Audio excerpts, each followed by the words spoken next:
સંસદમાં તેમનું 8મું બજેટ રજૂ કરવામાં આવ્યું છે તેમના દ્વારા અને આ વખતે ખૂબ મોટી જાહેરાતો પણ આ સાથે કરવામાં આવી છે અને સરકારનું ધ્યાન આ વખતે બિહાર પર ખાસ જોવા મળી રહ્યું છે જ્યાં આ વર્ષે ઓક્ટોબર નવેમ્બરમાં વિધાનસભાની ચૂંટણી યોજાવાની છે ત્યારે તો 12 લાખ રૂપિયા સુધી હવે કોઈપણ પ્રકારનો ટેક્સ નહીં ચૂકવવો પડે નોકરિયાત વર્ગ માટે ટેક્સને લઈને આ સૌથી મોટી જાહેરાત બજેટમાં કરવામાં આવી છે 12 લાખ રૂપિયા સુધી હવે કોઈ ટેક્સ ભરવો નહીં પડે ત્યારે જે મધ્યમ વર્ગીય લોકો છે તેમને ક્યાંક રાહત પ્રાપ્ત થઈ છે 12.75 લાખ સુધી કોઈપણ ટેક્સ નહીં ભરવો પડે તો આ ટેક્સમાં થોડી ઘણી રાહત પ્રાપ્ત થઈ છે નોકરિયાત વર્ગ માટે ટેક્સને લઈને આ સૌથી મોટા સમાચાર 12 લાખ રૂપિયા સુધી હવે કોઈ ટેક્સ નહીં ભરવો પડે તો આ તરફ નોકરિયાત વર્ગ માટે સૌથી મોટા સમાચાર 12.75 લાખ સુધી કોઈપણ પ્રકારનો ટેક્સ નહીં ભરવો પડે તો 25 લાખથી ઉપર આવક પર 30% ટેક્સ લાગુ કરવામાં આવશે નવા ટેક્સ રિજીમમાં આ પ્રકારની છૂટ આપવામાં આવી છે તો નવો ટેક્સ રિજીમ જે બહાર પાડવામાં આવ્યો છે તેમાં થોડી ઘણી રાહત આપવામાં આવી છે જેમાં ખાસ કરીને નોકરિયાત વર્ગ માટે ટેક્સને લઈને આ સૌથી મોટી જાહેરાત કરવામાં આવી છે 12 લાખ રૂપિયા સુધી હવે કોઈ પણ ટેક્સ નહીં આપવો પડે અને 12.75 લાખ સુધી કોઈ ટેક્સ નહીં લાગે તે પ્રકારની જાહેરાત કરવામાં આવી છે તો 25 લાખથી ઉપર આવક પર 30% ટેક્સ લાગશે જો તમારી આવક 25 લાખથી વધુ હોય છે તો તેના પર 30% ટેક્સ લાગુ કરવામાં આવશે તો મહિને 1 લાખની આવક પર કોઈ પણ ટેક્સ નહીં લાગે મહિને 1 લાખની જો આવક ધરાવો છો તો તેમાં કોઈ પણ ટેક્સ નહીં લાગે નોકરિયાત વર્ગ માટે ટેક્સને લઈને આ સૌથી મોટી જાહેરાત કરવામાં આવી છે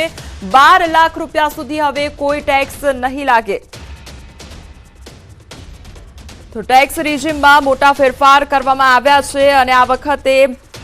અબકી બાર 12 લાખ પાર એ પ્રકારની પરિસ્થિતિ જોવા મળી રહી છે કારણ કે નોકરિયાત વર્ગોને સૌથી મોટી રાહત અહીંયા પ્રાપ્ત થશે કારણ કે હવે ટેક્સ નહીં ભરવો પડે નિર્મલા સીતારમણના બજેટમાં આવકવેરા ભરનારાઓને મોટી રાહત પ્રાપ્ત થઈ છે હવે 12 લાખ રૂપિયા સુધીની વાર્ષિક આવક પર કોઈ પણ ટેક્સ નહીં લાગે હવે તમે છેલ્લા 4 વર્ષનું આઈટી રિટર્ન પણ એક સાથે ફાઇલ કરી શકશો તો 12 લાખ સુધીની જો આવક હોય છે તો તમારે કોઈ પણ ટેક્સ નહીં ભરવો પડે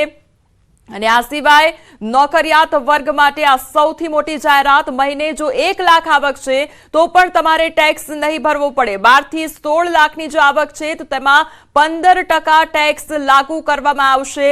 અને 16 થી 20 લાખની જો આવક છે તો 20% ટેક્સ લાગુ થશે 20 થી 24 લાખની જો તમારી આવક છે તો 25% ટેક્સ લાગશે નોકરિયાત વર્ગ માટે આ સૌથી મોટી જાહેરાત અને રાહતના સમાચાર એ કે 12 લાખ સુધીની જો આવક છે તો 0% ટેક્સ અને મહિને 1 લાખની જો આવક તમે ધરાવો છો તો પણ તમારે કોઈ પણ પ્રકારનો ટેક્સ નહીં ભરવો પડે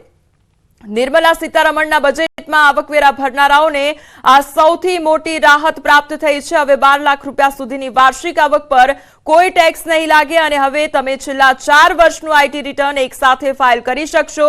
વરિષ્ઠ નાગરિકો માટે ટીડીએસ મર્યાદા 50,000 રૂપિયાથી વધારીને 1 લાખ રૂપિયા કરવામાં આવી છે હવે ટીડીએસ મર્યાદા 50,000 જે હતી તે 50,000 રૂપિયાથી વધારીને 1 લાખ રૂપિયા સુધીની કરી દેવામાં આવી છે એટલે કે તમારી આવક જો 1 લાખ રૂપિયા છે તો તેના પર કોઈ પણ પ્રકારનો ટેક્સ નહીં લાગે આ સાથે 7 ટેરિફ રેટ દૂર કરવાનો નિર્ણય પણ કરવામાં આવ્યો છે સરકારે 7 ટેરિફ રેટ દૂર કરવાનો નિર્ણય લીધો છે માત્ર 8 ટેરિફ દરો જ રહેશે અને સમાજ કલ્યાણ સરચાર્જ દૂર કરવાની દરખાસ્ત પણ કરવામાં આવી છે ટેક્સ રિજીમમાં મોટા ફેરફાર આ સાથે 7 જે ટેરિફ રેટ છે તે દૂર કરવાનો નિર્ણય પણ કરવામાં આવ્યો છે આ સાથે નિર્મલા સીતારમણ દ્વારા આજના બજેટમાં તમામ સરકારી શાળાઓમાં બ્રોડબેન્ડ કનેક્ટિવિટી અંગે પણ વાત કરવામાં આવી છે ડિજિટલ શિક્ષણ સંસાધનોની વધુ સારી પહોંચ સુનિશ્ચિત કરવા માટે તમામ સરકારી માધ્યમિક શાળાઓ અને પ્રાથમિક આરોગ્ય કેન્દ્રોને બ્રોડબેન્ડ કનેક્ટિવિટી પ્રદાન કરવામાં આવશે આ અંગેની પણ જાહેરાત કરવામાં આવી છે આ સાથે ગંભીર રોગો માટેની 36 દવાઓ ડ્યુટી ફ્રી કરી દેવામાં આવી છે આ બજેટમાં ઘણા મોટા ફેરફાર કરવામાં આવ્યા છે, ઘણી મોટી જાહેરાતો કરવામાં આવી છે। નાણામંત્રી નિર્મલા સીતારમણે કહ્યું છે કે 36 જીવન રક્ષક દવાઓ પરનો ડ્યુટી ટેક્સ સંપૂર્ણપણે નાબૂદ કરવામાં આવશે। તમામ સરકારી હોસ્પિટલોમાં કેન્સર ડે કેર સેન્ટર પણ બનાવવામાં આવશે। કેન્સરને લઈને આ સૌથી મોટી જાહેરાત કરવામાં આવી છે। બહુ વખતથી આપણે વેટ કરી રહ્યા હતા, સર્વે સિમ્પ્લિફાય કરી રહ્યા છે, ટીડીએસ સિમ્પ્લિફાય કર્યો છે, ટીસીએસ સિમ્પ્લિફાય કર્યો છે અને અનેક જે ટેક્સેશનની જે લેવલ હતા અનેક જુદા જુદા એને પણ સિમ્પ્લિફાય કર્યો છે। એટલે કોઈ વર્ડ્સ નથી આ બજેટ માટે અને આ ખૂબ પોઝિટિવ આની આઉટકમ આવશે ઇન્ડિયન ઇકોનોમી માટે અને જે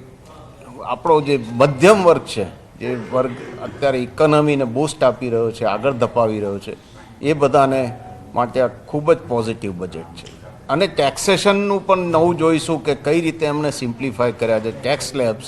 એ પણ ડિટેલમાં આવશે, તારે અમે એની ઉપર ટિપ્પણી આપી શકીશું, પણ ટેક્સ સ્લેબ્સ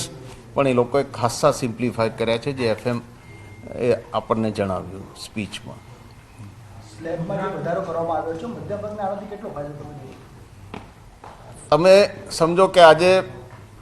ફ્રી લિક્વિડિટી મધ્યમ વર્ગની જે આવે, આજે કોઈ પણ ઇકોનોમી છે એમાં ટેક્સેશનમાં ફરક થાય એટલે એ ટેક્સ એને ભરવા બદલે એના પોતાની પાસે આવશે અને પોતા પાસે એડિશનલ પૈસા જે આવશે એ અલ્ટિમેટલી હ્યુમન અને ખાસ કરીને મિડલ ક્લાસ પોતાને કોઈ પણ વસ્તુ પરચેસ કરવા કે ઇકોનોમીને બૂસ્ટ આપવા કે પોતાની લાઈફસ્ટાઈલ ઉપર લઈ જવા કે પોતાને ઘર લેવું કે ગાડી લેવી, કોઈ પણ વસ્તુ લેવા માટે એ ફ્રી લિક્વિડિટી સ્પેન્ડ થશે। અને જેમ આ ફ્રી લિક્વિડિટી સ્પેન્ડ થતી જાય ઇકોનોમીમાં, એમ ઇકોનોમી અનેક ઇન્ડસ્ટ્રીઓ, સ્મોલ ઇન્ડસ્ટ્રી અને સર્વની લાઈફસ્ટાઈલમાં સુધારો આવી શકે। સંદીપજી, જે પ્રકારે સ્મોલ સ્કેલ ઇન્ડસ્ટ્રીઝની મીડિયમ અને સ્મોલ સ્કેલ ઇન્ડસ્ટ્રીઝ માટેની જાહેરાત કરી છે, કઈ રીતે આને તમે જોઈ રહ્યા છો ઇન ફ્યુચર કે એ વધારે ફ્રૂટફુલ રિઝલ્ટ આપશે અને જે એમએસએમઈઝ છે ફરીથી એક નવા સ્ટેજ ઉપર ને પોતાનું જે જૂનું એક એ હતું એના ઉપર ફરીથી સસ્ટેન થઈ જશે? દરેક આપણી જે ઇકોનોમી છે ને આપણે ગ્લોબલ ઇકોનોમી બનવા જઈશું। આ 2047નું જે વિકસિત ભારતનું વિઝન છે એમાં તમારે ગ્લોબલ ઇકોનોમી બનવાનું છે અને ગ્લોબલ ઇકોનોમી બનવા માટે તમારે એક્સપોર્ટ કરવાનું છે, તમારે દુનિયા જોડે સંકળાવવાનું છે। અને આજે કોઈ પણ ઇન્ડસ્ટ્રી હોય મોટી કરતાં એમએસએમઈ જે મિડલ લેવલની ઇન્ડસ્ટ્રી છે એનો બહુ જ મોટો રોલ છે ઇકોનોમીમાં, ગ્રોથમાં, તમારી જોબ ક્રિએશનમાં અને તમારું દેશને આગળ લઈ જવા। તો આ જે એમએસએમઈ સેક્ટરને જેટલું મજબૂત કરતા જશે અને જે કરવા માટે આજે FM એક બહુ જ ભાર દીધો છે, એનાથી આવતા 5 વર્ષમાં તમને આનો ખૂબ જ બેનિફિટ દેખાશે અને આ ના કેવળ આપણને જોબ ક્રિએશનમાં હેલ્પ કરશે પણ ઇવન લાર્જર ઇન્ડસ્ટ્રીને આગળ વધવામાં હેલ્પ કરશે ને ઇન્ડિયાના એક્સપોર્ટ્સને પણ ખૂબ સારી મદદ કરશે આવતા વર્ષોમાં। ઇલેક્ટ્રોનિક્સ આઇટમ ક્ષેત્ર અને મેડિકલ આ બંનેનો પણ ઉલ્લેખ થતો હતો, એ બાબતે પણ શું? મેડિકલમાં આજે આપણે આપણું મેડિકલ અપગ્રેડ કરવામાં, મેડિકલની સુવિધા ગામડે ગામડે પહોંચાડવામાં અને આપણી આખી જે વસ્તી છે એને લાભ આપવામાં ખૂબ અગત્યનો છે। એટલે જે મેડિકલમાં 2 જગ્યાએ ભાર મૂકાયો છે। એક ભાર મૂક્યો છે ઘણી બધી લાઈફ સેવિંગ દવાઓમાં લિસ્ટમાં ઉમેરો થયો છે, જેમાં ડ્યુટી નીકળી ગઈ છે। સેકન્ડ, કેન્સરની ઘણી દવાઓમાં રાહત અપાઈ છે। ત્રીજું, એમણે મેડિકલ સીટ વધારવાનું કીધું કે ડૉક્ટર્સ